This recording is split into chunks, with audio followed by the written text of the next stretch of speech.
作为一名从事技能教育的教师，本着人人皆可成才、人人尽展其才的教育宗旨，让我的学生学技能、练技术、长本事。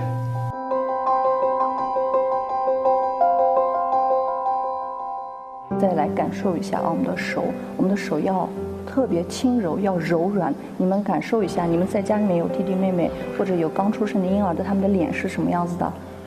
特别柔软，对不对？啊，软软的。少量多次的，轻轻的点一下，使我们的面部更立体啊，会有更立体的效果，好吗？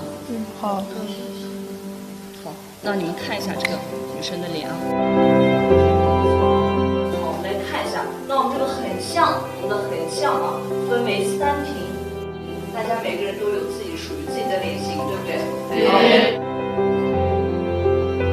نخصمس لك الجليد ما يقول زبا عسقان شكون جا مريت لي أوطن جادا ما نجي بسيقة رشقان。我的学生告诉我，乡村振兴职业技能大赛上获奖不仅是对他们长久以来努力学习的肯定，更让他们看到了以后的就业前景。